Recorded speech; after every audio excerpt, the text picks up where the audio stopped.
In this question, we're going to be reviewing how to find the median, IQR, and probability. The IB grades attained by a group of students are listed as follows. Find the median grade. So if you notice on the side, the IB questions are always going to tell you how many marks or how many points they are worth. Right here, this is worth 2 marks, which means that I probably want to show some work. When I go to find the median, it's the number in the middle, but first I have to arrange these in order, smallest to largest. So I'm going to start with the number 2, 3, 3, 4, 4. And notice how I write them down. I'm crossing them out because that way I know that I already included that value. Not only am I going to do that, but I'm going to go back and count to make sure that I didn't miss a number by accident. So I have 1, 2, 3, 4, 5, 6, 7, 8, 9, 10. 1, 2, 3, 4, 5, 6, 7, 8, 9, 10 numbers. And it might sound a little silly for you, like you're actually wasting time, but trust me, you're going to get either these questions correct or you're going to get them wrong. Okay, so you want to make sure that you double check that you have not excluded a number. So now because there are 10 numbers, that means that I have 2 numbers in the middle. So here I'm going to have 1, 2, 3, 4, 5, and 6. Between the 5th and 6th number is where I'm going to have my middle value. Because there's 2 numbers in the middle, since remember we said that there's 10 numbers in total, that's an even amount, then it's going to be the average of those 2 values. So the answer is going to be 4.5.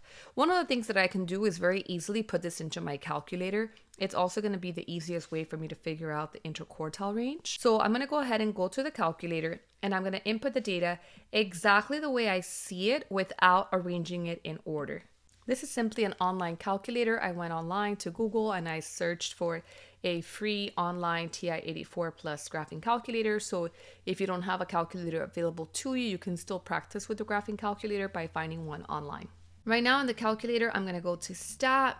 From Stat, I'm going to go to Edit and I'm going to enter my data into the list. So I'm going to enter 6, enter, then 4, enter, 5, enter, 3, 7, 3, 5, 4, 2, and 5.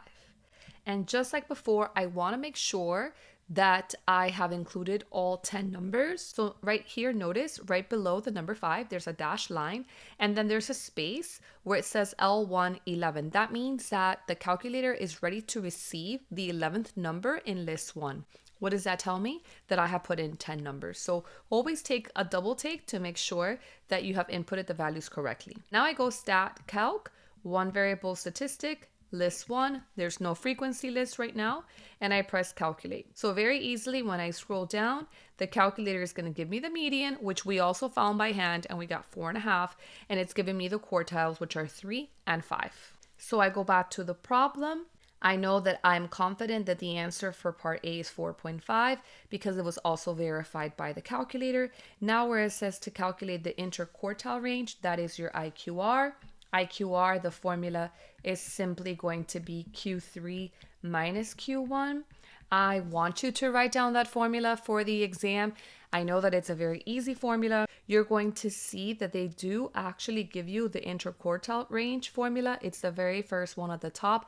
IQR equals Q3 minus Q1.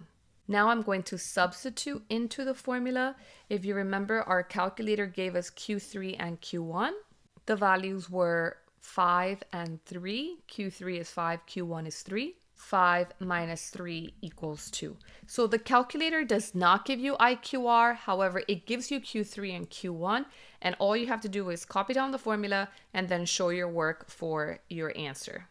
Part C, find the probability that a student chosen at random from the group scored at least a grade 4. Pay attention to at least a grade 4 because at least means 4 or more. So here I want the probability that a student scored at least a 4, so 4 or more. Probability is always what we want over the total. In this case, remember there was a total of 10 numbers, and then we have to find the ones that are 4 or higher. So the 6 is 4 or higher, the 4, the 5, the 7, the 5, the 4, and the 5. That's 1, 2, 3, 4, 5, 6, and then 7 out of 10. So the answer is 7/10. You can leave it as a fraction or you can write it as a decimal. It's fine either way. I'm so excited to share with you that if you feel like you're behind in this course and your test is around the corner, I have made a free one-page plan for you to follow to show you what you should focus on, especially if you're running out of time. Even more exciting is the fact that I'm working on a last-minute math AI crash course. I have been looking forward to creating this course for so many years now, and I just never get around to it because I'm always busy. But I know it's going to help so many of you who feel overwhelmed and you don't know exactly what to focus on when you go to study for the test, especially if the test is coming around the corner. So I want you to click down below in the description and download the free one-page plan. It's going to give me your email address, and that way I'll be able to let you know exactly when this crash course is going to be completed, and you'll be able to get it at the lowest price ever. And it's going to help you tremendously so that you can get more points on this test. And as always, I hope you found this video helpful. Remember to subscribe to my channel for more help with math so that you can say, yes, I can do math with confidence. Until next time, thanks for watching.